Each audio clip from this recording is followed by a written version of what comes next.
Bom dia, gente. Vamos começar. Hoje tem retorno. Bom dia, vamos começar aqui o estudo comunitário de quinta-feira, nosso habitual estudo comunitário.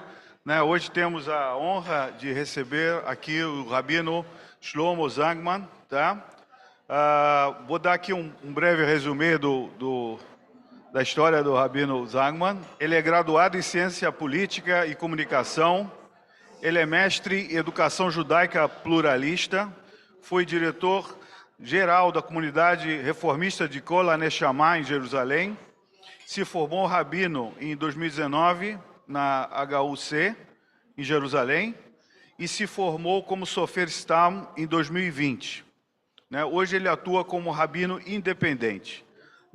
Bom, Rabino Zalman, realmente um prazer recebendo você aqui no nosso estudo. Eu achei assim interessante que hoje são duas parashiot e uma delas fala de Betzalel, da arte. Então é interessante que hoje temos um sofer que faz a arte da escrita da Torá na mesma parashá, que de alguma forma coloca a arte no seu devido lugar, que é o lugar de honra. Um lugar onde a estética também tem um lugar especial. Rabino, eu acho que Pois não, deixa eu passar aqui. Muito amigo do Raul também, tá? Então, esse é um ponto positivo, acredito eu. Tá? Então vamos lá, vamos fazer um pouquinho mais de silêncio para a gente poder se concentrar mais. E com a palavra o Rabino Shlomo. Bom dia a todo mundo. Estou muito feliz de estar aqui com vocês. Minha primeira vez na ARI, não é primeira vez no Rio, mas primeira vez na ARI. Então, esse é o modelo, vocês comem e eu falo. É mais ou menos assim, é injusto. É injusto, né? Porque já me fez apetite esse café da manhã. Tá. Come frio. Tá bom, mas guarda um pouco para mim, pro final, eu como depois. Tá bom, eu imagino que todos vocês já leram toda a Parashá, as duas Parashiot, né? Porque eu não consegui ainda ler. A gente está lendo duas Parashiot, Vayakhel, Pekudei. E eu comecei a ler a Parashá. A primeira coisa que me surgiu, primeiro que tem dois psukim sobre Shabbat, né? ויקהל משה את כל עדת בני ישראל ויאמר עליהם, זה הדבר אשר ציווה אדוני. Moshe está reunindo todo o povo e está falando, isso é o que mandou Deus, ששת ימים תעבוד, ועשית כל מלאכתך, ודוas frases, לא תבערו אש בכל מושבותיכם ביום השבת, vocês não acendem fogo nas casas durante o Shabat e no acampamento, e depois só isso, bem curtinho, sem detalhe, e depois pula para uma descrição outra vez de todo o material. Tá repetido quase o mesmo texto da Parashat Trumah, duas Parashiot atrás, chamando as pessoas para doar material que vai servir a construir o Mishkan, né? Mas mesmo o texto repetindo, e não é só a segunda vez. Parece que na Torá 5 vezes aparecem os mesmos textos repetindo dessa lista de materiais. Então, por quê? Por que a Torá está gastando tanto texto para uma coisa tão física? Uma coisa que a gente não acha, não entende o significado?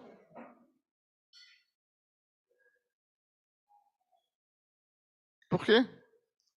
Tem uma expressão do Hazal. Quando eu falo Hazal, todo mundo entende? Quando fala psukim, todo mundo sabe o que estou falando? Psukim, ok.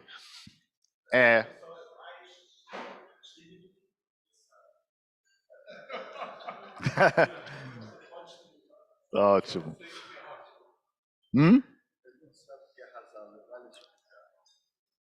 Hazal, Chachamenu, Zichronam Livrachá. Nossos sábios, Zichronam Livrachá. Seja bem... Como? Abençoado da memória. É um termo genérico de todos os antepassados que interpretaram e escreveram a Torá Shebe'al Peh, a Torá oral. Então, Hazal dizem que a Torá não tem uma palavra e uma letra, sabe, a mais...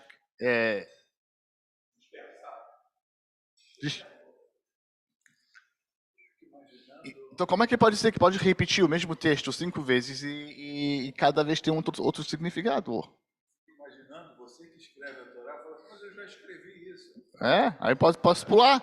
Eu podia pular, né? Eu já escrevi. Vamos avançar, vamos progressar, né? Talvez a Torá reformista seria muito mais fácil para mim escrever uma Torá. Eu ainda nunca escrevi uma Torá incompleta, tá? Mas se eu fazer a gente faz uma edição de uma Torá reformista sem repetir nada, aí está mais curto, aí eu posso já escrever. Vou achar tempo de escrever. Isso é um assunto. Outra coisa que chama muita atenção nessa paraxá, e também é um termo que está repetindo desde Parashat Truma, é um termo de Chacham Lev, Chachmei Lev. É sabedoria do coração. Fala isso sobre Bezalel e depois também sobre os outros artistas que estavam envolvidos no trabalho de montar e desenhar os artigos do Mishkan, tinha Chokhmat Lev, sabedoria do coração. A explicação plena é que no mundo antigo o pensamento, o raciocínio não estava relacionado à cabeça, mas para o coração. Sabedoria estava no coração e emoções. Onde estão as emoções? Perto. Klayot. Kidneys. Não, rins, não é kidney. Rins. Né? Tem 2 rins? Lá estão as emoções. Por isso, na reza de Rosh Hashanah e Yom Kippur, a gente fala de Deus que ele é bochen, bochen, ele testa, ele procura. Klayot valev, rins e coração. As emoções, as intenções e o pensamento humano está no coração e nos rins. Tá? Então, mas a gente pode ter uma explicativa mais profunda do que é Chacham Lev, sabedoria do coração. Por que precisa? Porque eu não preciso de alguém que tenha boas mãos. Um artista precisa desenhar, ou um engenheiro. Qual é a diferença entre engenheiro e arquiteto, por exemplo? O Aholiav, ele era o engenheiro ou era o arquiteto?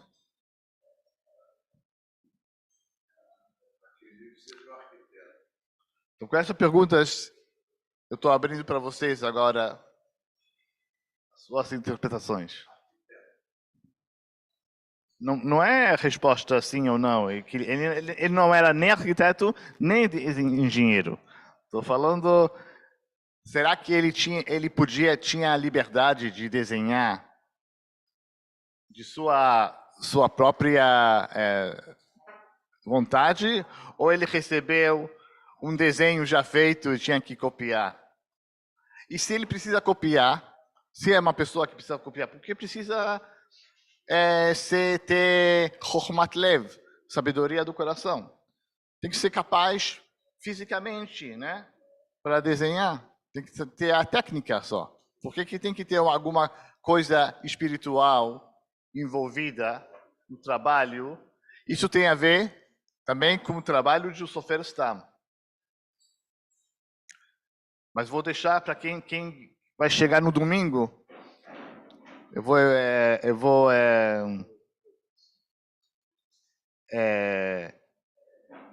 elevate, como fala. Eu vou explicar mais sobre isso aqui, sobre o pensamento que está atrás do trabalho técnico de escrever os textos judaicos. E tem uma ligação forte. Agora para vocês. Obrigado, Rabino Shlomo. Bom, vamos aqui então abrir para questões, para adições sobre a Parashá e sobre a fala do Rabino Shlomo, né? Obviamente, assim, eu na mesma hora que li Betzalel, etc., né, a gente muitas vezes discutiu aqui o lugar da arte dentro da nossa tradição, né? Tipo, foi de alguma forma diminuída durante muitos anos e a ética prevalecia sobre a estética. Mas se a gente pensa na Torá, é uma obra de arte, né? É uma obra de arte, tem a sua estética, tem a sua apresentação e, sem dúvida, a minha maior dúvida assim, seria quanto tempo leva para fazer uma Torá, mas acho que você vai responder no domingo, não é isso? Mais ou menos, né? Quero fazer um spoiler para o domingo, né? Aí ninguém vem. Vamos passar aqui para o Raul.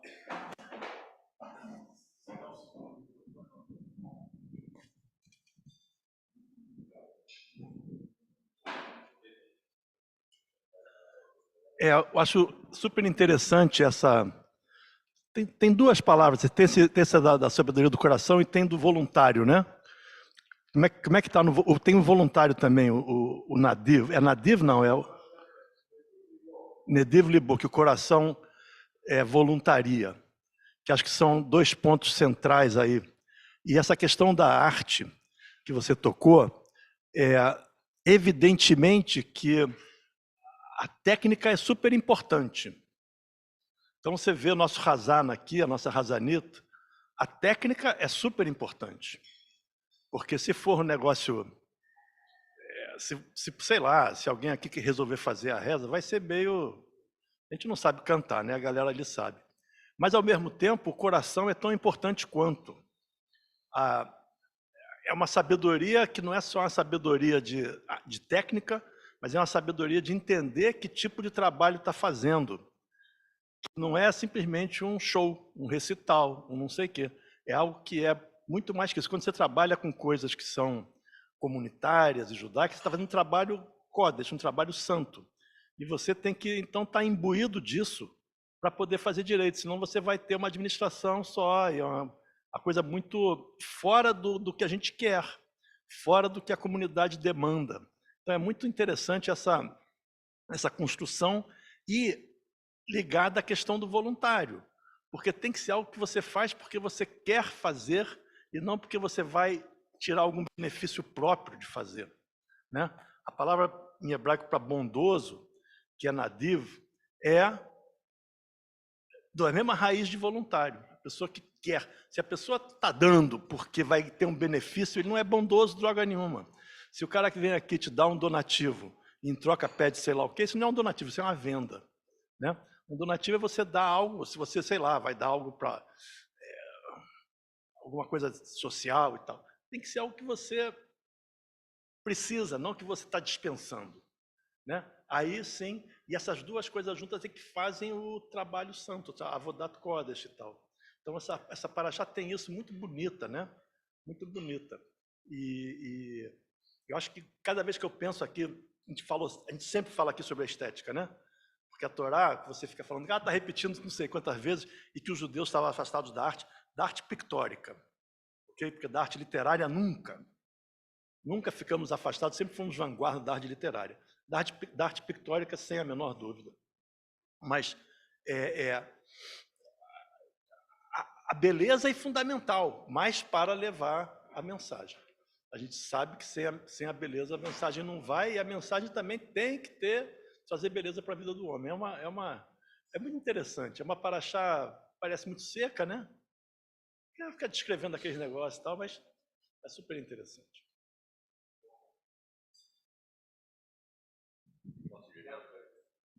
Bem, bom dia. Obrigado, Shlomo, pela vinda, pela presença, pelo início desse estudo aqui. Eu adoro essa parte do coração, porque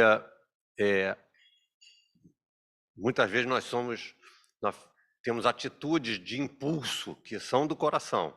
Às vezes nem é a melhor solução. Digo no dia de hoje, às vezes no trabalho, você pega e responde alguém uma resposta do coração, e ela às vezes está errada. Tem que parar, refletir, tem que ser uma resposta da mente. Então, nesse caso aqui, que é a doação, ela é do coração, ela é do impulso, ela é onde te move. Você não para pensar. Se parar para pensar, eu acho que muitas coisas deixam de ser feitas, né? Acho que logo depois a gente vai passar para Vaikra, e também fala muito sobre doação de coração, doação de coisa boa, das coisas que estão em ótimo estado, por exemplo, né? Tem que ser o melhor gado, o melhor rebanho, melhor ovelha, melhor coisa. Então, acho que as coisas vão se conectando, e isso eu sempre reflito, né?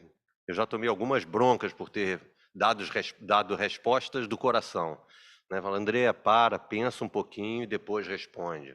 Talvez seja importante também ressaltar essa necessidade de ter o coração e a mente, mas nesse caso é coração.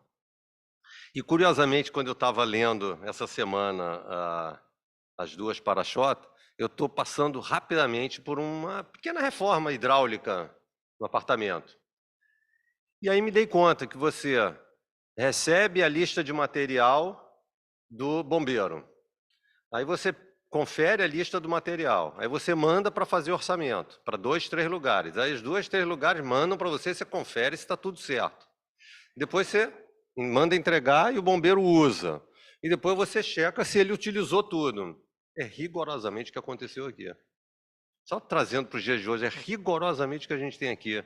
É pegar, fazer, checar, conferir e finalizar o serviço. Por sinal, aliás, acho que essas duas Parashot falam muito sobre isso. É a finalização, é a entrega e a conferência de que tudo está certo. Acho que tem um bacana disso aqui.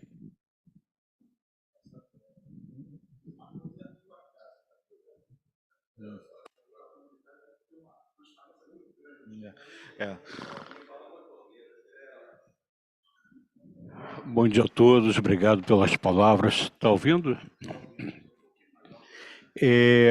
Eu tenho duas perguntas, na verdade. Uma, eu estava fazendo um estudo, e aí no estudo tinha uma passagem do rabino Abraham Yoshua Heschel, dizendo que a nossa reza ela tem que ser sempre acompanhada de Kavaná, que a reza sem Kavaná não tem muito, e tem muito a ver com essa questão da doação em relação a Deus.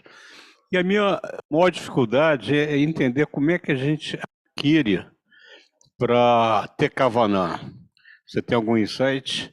Segunda pergunta é essa sobre a sua atividade como sofista. Pergunta de leigo, tá? Todas as torotes são iguais em termos de diagramação, letras. Tem um modelo de diagramação da escrita de uma Torá? O espaçamento. Obrigado. Posso aceitar a pergunta de domingo na quinta? Pergunta de domingo, eu posso aceitar na quinta? Pela Torá eu posso ou não posso?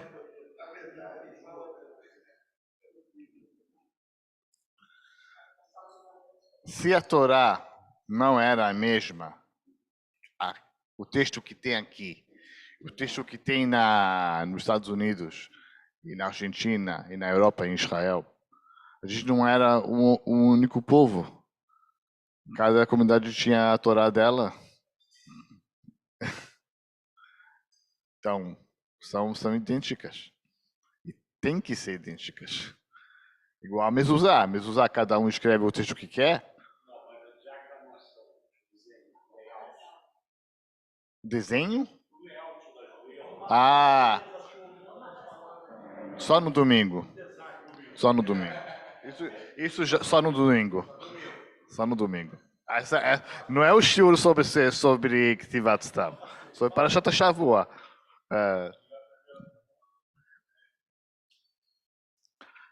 Ok.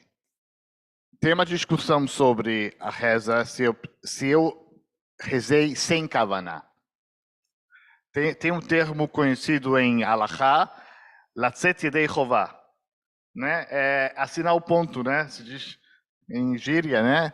Será que se eu fiz uma tefilá, uma reza, shacharit, hoje, e não estava sem kavaná a intenção, assinei o ponto ou não?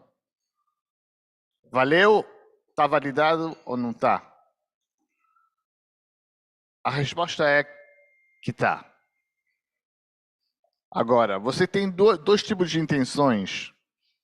Uma intenção é, você está lendo uma brachá que fala sobre Shiva LeTzion, o retorno para Tzion. Então, mesmo acreditar e pensar no retorno a Tzion. Está lendo uma brachá sobre saúde, você tem a intenção de pedir saúde de Deus agora para, né? Isso é uma intenção. Outra intenção é uma intenção geral, não específica.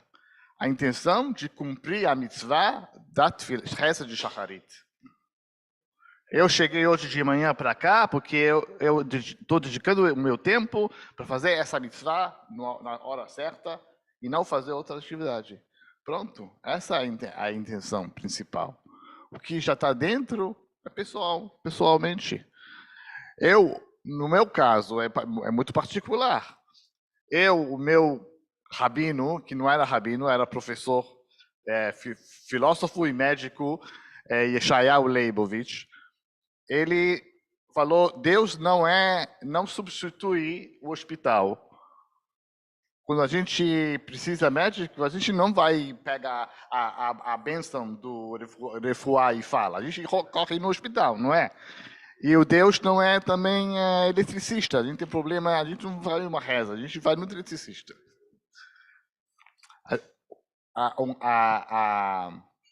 Por ele, o nível mais alto de servir Deus é servir Deus sem expectativa de um benefício.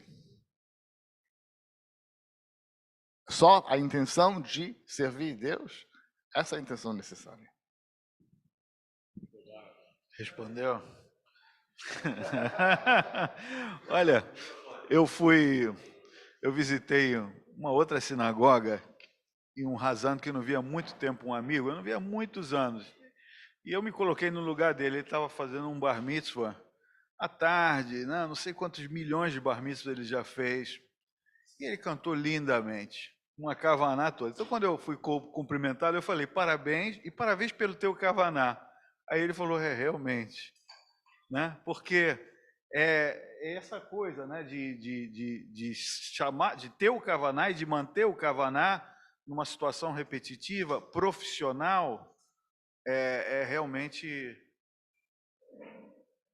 não é para qualquer um.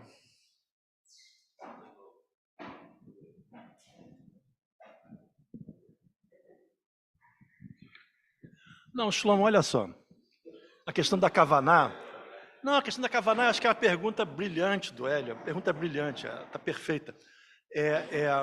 O Shema tem 3 parágrafos, né? São 3 parágrafos. Ve'ahavta, Inshamoa e Vayomer Adonai Moshe. O Ve'ahavta é só kavaná, não é? Faz, porque você ama. O Inshamoa fala assim: faz porque se você fizer vai dar certo, se você não fizer você está frito. Ele tem lá, a gente não lê porque a gente fica com medo de ler isso alto. A gente fala baixinho. A parte negativa a gente fala: eu não quero, é muito medo.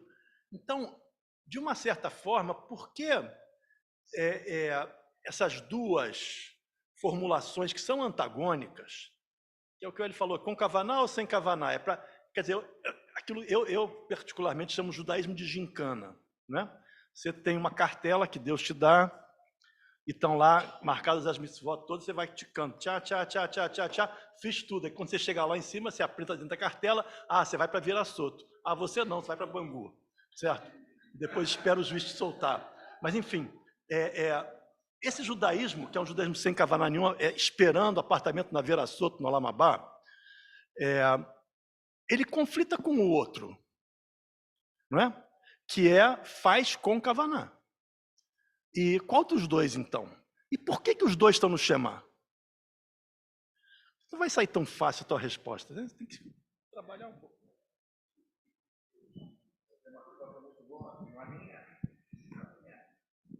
A nossa sorte é que muitos Hazal, por muitos anos, fizeram um bom trabalho e tentaram cobrir todo o ângulo de pensamento sobre a Torá. O resultado é milhares de textos judaicos de interpretação. E a gente tem sorte também de ter a liberdade de expressão, de pegar e estar, como fala, se diz, como como fala dwarf? Não, dwarf é gente pequena. Duende? Anão. A gente como anão nas costas de gigantes. Eles eram os gigantes, nós somos anãos, mas o anão que está em cima do gigante, ele vê para mais longe, está em cima da cabeça, né? Porque é um pouquinho mais alto, já vê. Então a gente não somos grandes, a gente é humilde, né? Claro. A gente fala que eles eram gigantes, nós somos anãos, mas a gente tem a perspectiva mais para longe, por ser em cima deles, depois, mais tarde. Então, também o Leibovitz tem um artigo muito bom sobre isso. Você conhece? Agora, ele também não é original dele. Ele traz Maimônides, o Rambam, que explica na sua ele tem Akdama la Mishnah, ele tem uma introdução para Mishnah, não é para Mishnah, é introdução de Maimônides para a interpretação dele a Mishnah. E ele explica que são dois níveis de fé, de crença. Ele explica como é que a gente educa a criança. Uma criança chega na escola, depois do jardim, tinha liberdade de jogar e tal. De repente tem horário, tem que prestar atenção para a professora, tem que aprender, tem que fazer lição de casa, tem que se preparar para a prova. É muito chato. E por quê? Eu quero brincar. É mais legal brincar. Como é que você ensina a criança a dedicar tempo e atenção ao estudo? É difícil explicar para uma criança de 6 anos que, olha, quando você tiver 18 e precisar entrar na faculdade, você vai precisar ter o SAT, as provas, e com isso você vai ter um trabalho, você vai ter um bom título, e você vai poder ganhar, vai poder se sustentar. Você não explica isso para a criança de 6. Você fala, olha, você estuda bem, você tira boa nota, eu vou te dar um prêmio. Aí a criança está estudando, está aprendendo, não porque reconhece o valor do estudo, mas reconhece o valor do prêmio. Depois, quando a criança cresce ainda com adolescente, você precisa também dar eu vou te comprar um Nike, um Adidas, né? Já aprecia não só o sapato ao prêmio, quer também o brand, né? Quer ter o style, aprecia o style, né? Mas ainda não aprecia muito o estudo mesmo. Mas a pessoa, quando cresce mais, entende que a educação mesma, ter educação, tem valor. Não precisa da outra. Educação é prêmio, tem valor. E na língua do Rambam é Lishma, Torá Lishma ou Torá Shelo Lishma. Torá Lishma é estudo de Torá porque eu aprecio a Torá e aprecio o estudo, aprecio a tradição, aprecio os morais, os valores que estão dentro e quero requisito. Lo Lishma eu vou ser educado, vou receber respeito, vou ganhar dinheiro, vou comprar carro. Não está apreciando a educação, está apreciando o que eu vou ganhar usando essa educação, essa sabedoria. E o nível mais alto é Mitor Shelo Lishma Yavo Lishma. A gente começa fazendo Shelo Lishma. A gente ainda não consegue apreciar a Torá mesma em si, os serviços de Deus em si. A gente precisa passar um processo que começa Shelo Lishma. A gente tem interesse intelectual, a gente faz festa nos Hagim, a gente tem bons sabores na comida judaica, a gente acha. Tudo isso é externo. Mas tudo isso, a intenção final é de trazer para a Torá Lishma, reconhecer o valor mesmo da Torá em si. Bom.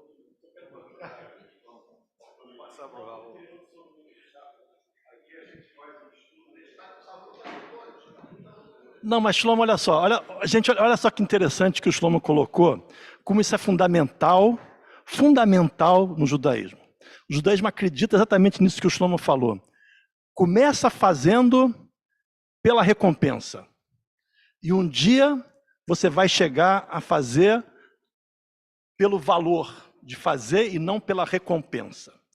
Mas começa fazendo pela recompensa. Não espera você receber uma iluminação na estrada para Damasco, e aí agora sim, não espere essa iluminação. Poucos vão receber.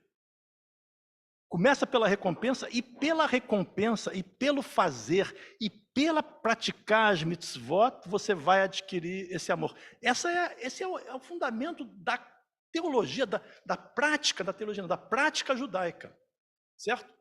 Faz do jeito que você tanto faz. Por que você... Meu neto está fazendo bar mitzvah agora. Meu neto está fazendo bar mitzvah agora, em agosto, e eu estou conversando muito com ele sobre isso, toda semana tem 2 horas de conversa e tal.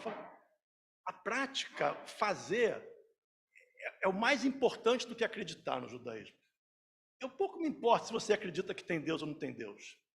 Os meus netos em Israel me perguntam, porque a professora lá, o Shlomo sabe disso, o pessoal de escola de Israel é brabo, fala para eles, Deus não existe. Então meu neto fala o tempo todo, você acredita em Deus? Falou, garoto, me explica o que é Deus. Não sei, então pergunta para a professora o que é Deus, depois eu falo com ela se Deus existe ou não. Então você não sabe, cara, deixa de ser bobo. Faz porque tem que fazer. E um dia você vai chegar lá. Faz porque tem que fazer. Por que tem que fazer? Porque a sociedade tem que ser boa. Não adianta, eu só vou ter a sociedade boa depois todo mundo acreditar. Não vamos chegar nunca. Então o judaísmo é muito genial nessa formulação que o Shlomo colocou. Começa fazendo pela recompensa, pela gincana. Mas tem que fazer. E você vai chegar na não gincana, no espiritual. Você vai chegar. Se você, por acaso, não chegar, não faz mal, porque você fez. Não é? Não chegou, que pena, mas pelo menos você fez tudo direitinho. Você foi justo, você ajudou as pessoas que precisavam, você teve uma paz familiar, você cuidou bem dos teus pais, dos teus filhos e dos teus netos, etc., dos teus amigos, etc. Mas você fez. Eu fiz isso porque eu queria. Tá bom, mas você fez. A sociedade ficou boa. É genial essa ideia judaica, e veja como ela é diferente das ideias de que eu primeiro tenho que ter uma revelação, pum, chegou. E agora, já que chegou, vou fazer tudo que está escrito. Então, isso que o Ricardo ia falar agora. Você quer falar? Fala nascer venishma. Tá certo? Nascer tem que fazer. Tem que fazer. Tá certo? Ficar só de muito intelectual não adianta nada.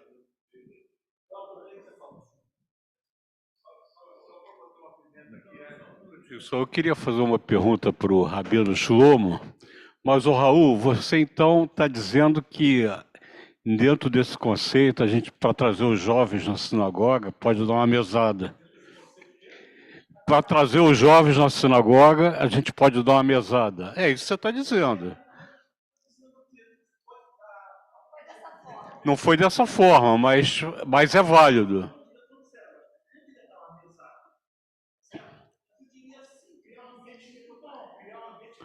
Não, mas tem algumas linhas que dão um fio.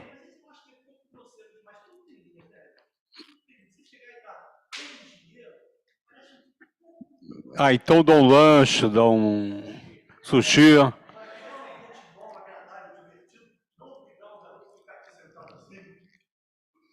Bem, eu vou fazer minha pergunta, então, minha terceira e última pergunta para o Rabino. A gente está chegando perto de Vaikra, né, de estudar Vaikra. E muito mais interessantes Gênesis e Bereshit e Shemot do que Vaikra, né, que é aquela coisa de sacrifício e tal. Por que as crianças, isso está no livro do Plaut como comentário, por que as crianças no Header começam estudando Vaikra?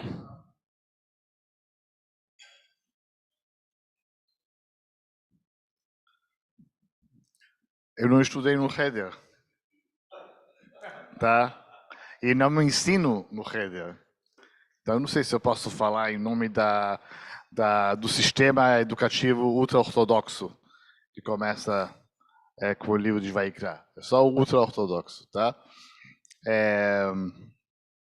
Mas eu posso imaginar por quê.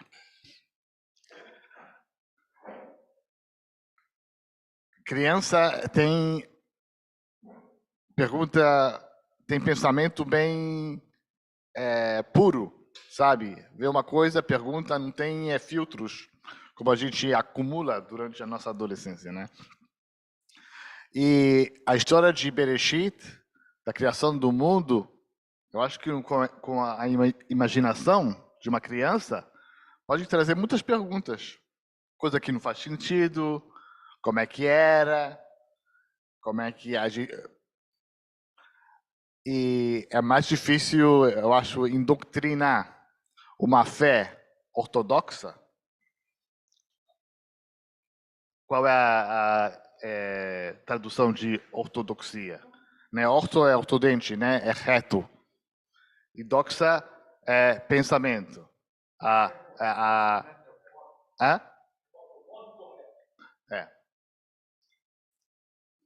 Quando você tem uma filosofia entrando, você não quer ensinar pensamento filosófico.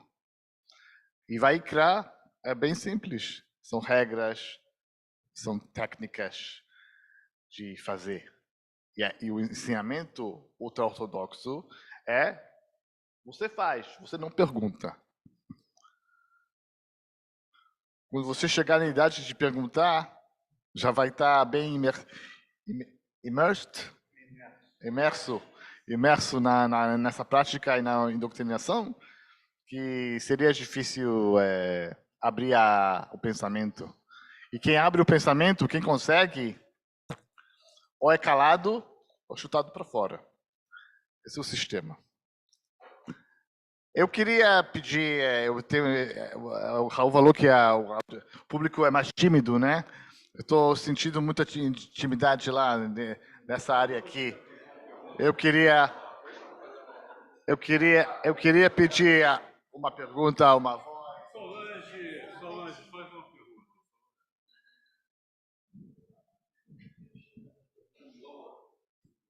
Bom dia. Tá ligado? Mas isso é meio contraditório, não é? Porque a gente está entrando em Pêssar agora.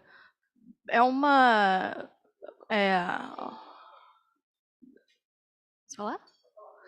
A gente está entrando em Pêssar agora. É uma festa, como muitas, de questionamento. Não, Pêssar. Vai chegar. Uma das coisas que a gente faz é fazer as crianças perguntarem e fazerem as perguntas. Não é meio contraditório essa coisa de você doutrinar evitando perguntas para chegar em momentos chaves e ter que fazer perguntas de novo? Tipo, incitar o pensamento para depois cortar? Ou, enfim.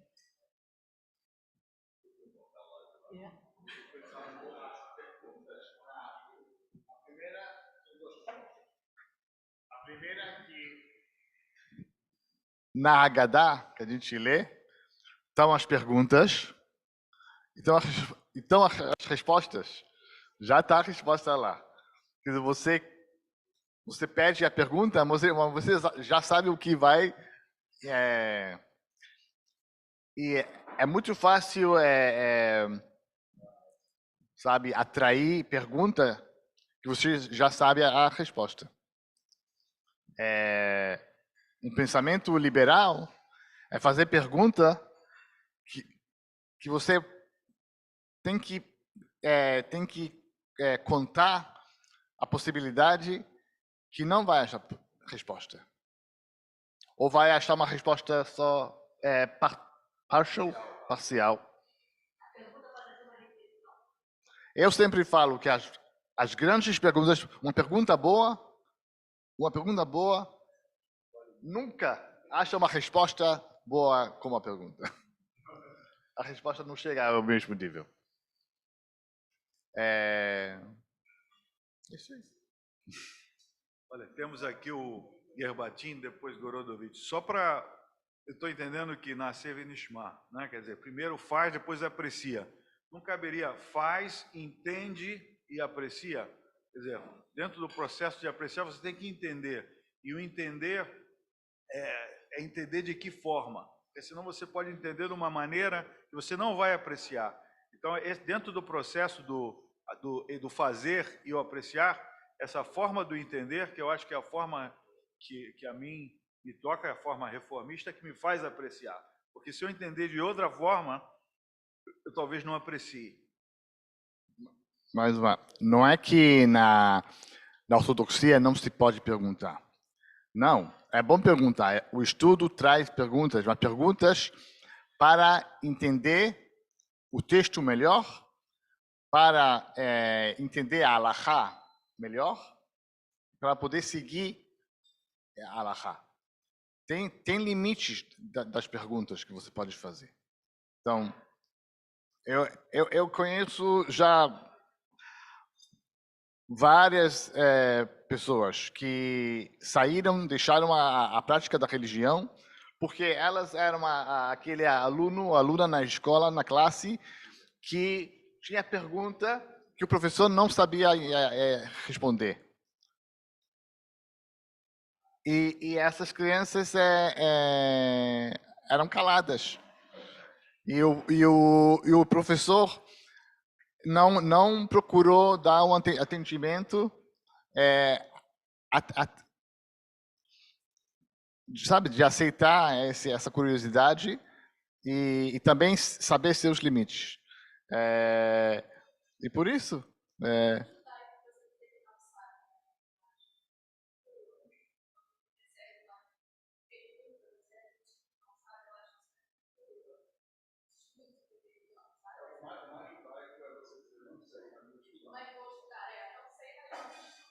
E vou continuar a procurar resposta.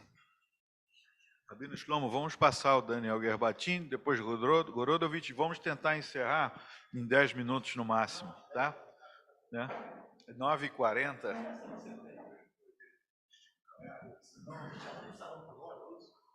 Não, são duas coisas muito rápidas. Primeiro, sobre recompensa. O meu filho, eu tenho 3 filhos, o meu filho mais novo, de 8 anos, só sobe na Bimá no Shabat porque ele ganha o bombom quando sai. Então, a gente faz. Né? Aqui, de alguma forma, a gente faz. E o meu filho do meio, que tem 10, ele veio em Rosh Hashanah, o Sérgio convidou ele para tocar o shofar em cima da Bimá, e ele quis voltar no segundo dia porque ele podia ser chamado para tocar de novo. Então, porque o meu do meio, o meu mais novo é super envergonhado. Então ele só sobe na Bimá se ele ganha o chocolate. E o do meio, ele é show, então né, o Sérgio botou ele em cima do palco sozinho, e aí ele quis voltar no dia seguinte, então recompensas diferentes funcionam muito bem. Obrigado pelo estudo. Eu sempre que venho aqui no estudo, eu sempre saio com uma reflexão, ou pessoal ou profissional, e dessa vez o que o Raul falou me chamou muito a atenção profissionalmente, porque hoje em dia a gente tem uma busca pelo propósito, né? Hoje em dia isso é ou pessoal ou profissionalmente muito grande.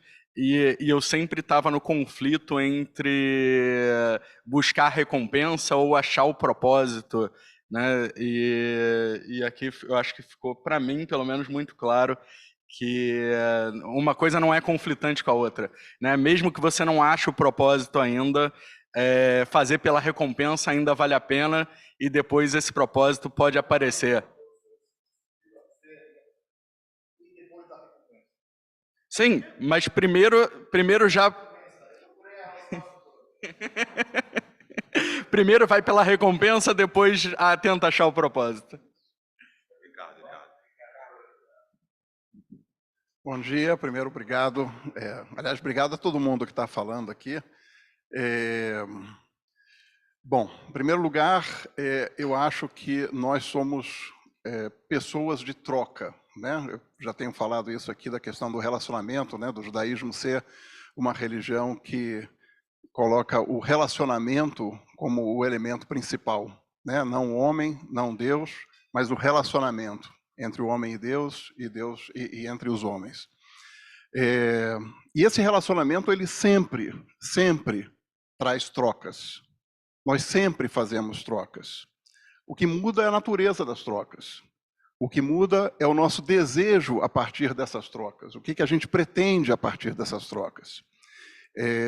E tanto no crescimento, né, físico, ao longo das idades, ao longo da evolução, digamos assim, da mudança que acontece com a criança que se torna adulta, e da mesma forma com o adulto que se torna, a gente espera, mais velho e mais sábio, essa nuance, né, dos desejos que motivam essas trocas, a gente espera que eles se tornem mais complexos, que eles se tornem mais sofisticados e, consequentemente, também que eles se tornem menos tangíveis.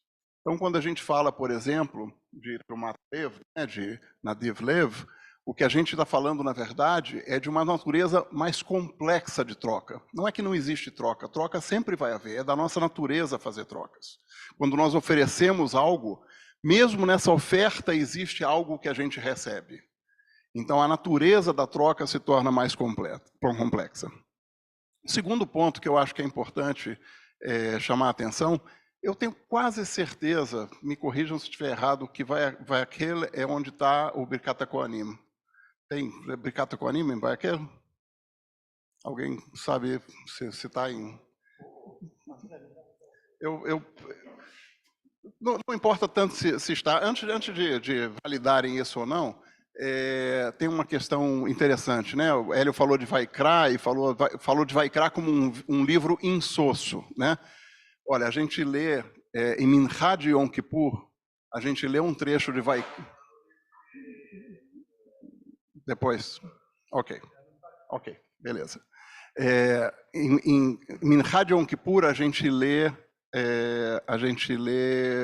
um trecho de Vaikra belíssimo, fala de mitzvot assim de uma forma super legal. Então, em Vaikra tem coisas muito boas, tem coisas mais difíceis também, né? Mas tem coisas muito boas também. Enfim.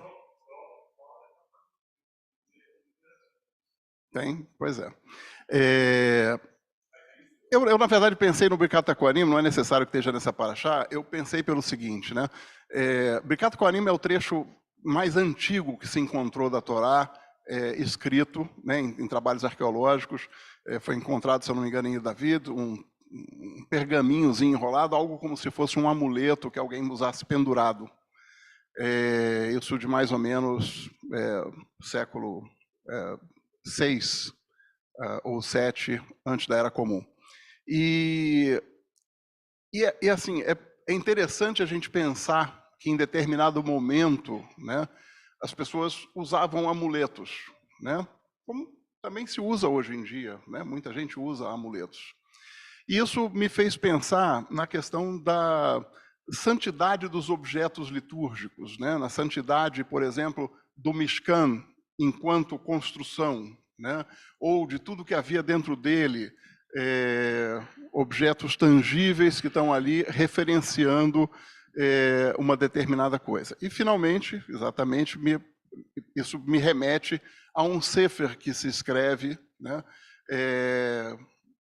com determinadas condições, com determinadas regras, onde se segue, né, uma metodologia ancestral, né, e que a gente, de certa forma, reverencia a partir de todo esse esforço, ou seja, reverencia a partir de toda essa conexão com o nosso passado.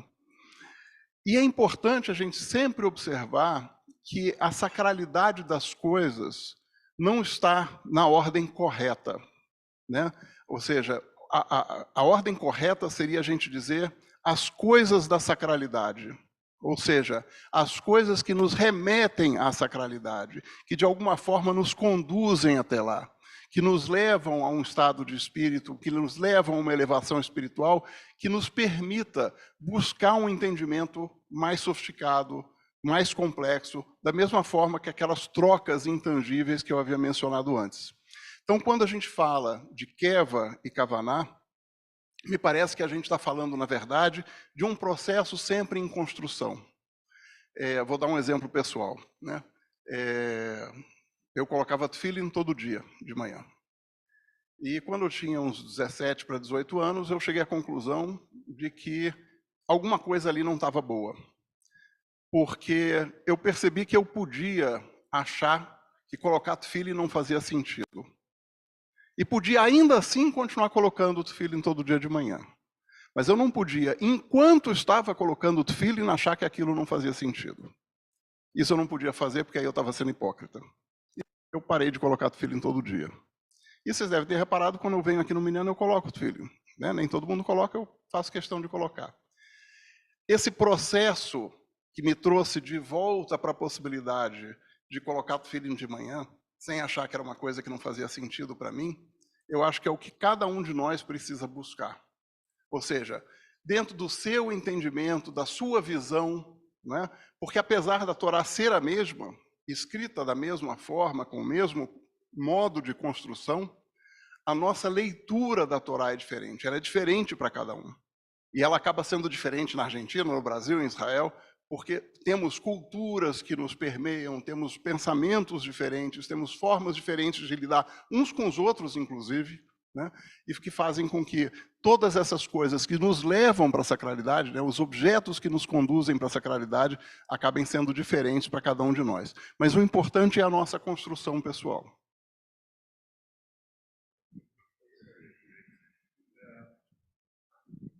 Rabino Shlomo, a gente, em respeito às pessoas que vão ainda ao trabalho e estão aqui conectadas até 9h30, né? A gente costuma encerrar esse horário, tá? Sem dúvida, a gente poderia continuar muitíssimo depois dessa fala do Ricardo, então a gente abre um horizonte aqui para discutir até meio-dia, certamente. Mas eu queria deixar assim uma palavra final, né? Talvez um chamado reforçado para o domingo agora, e agradecer muitíssimo a sua presença e o seu tempo e toda a sua dedicação. Tá? Obrigado. Então, muito obrigado pela participação e a contribuição. Dá muitos pensamentos novos para mim também.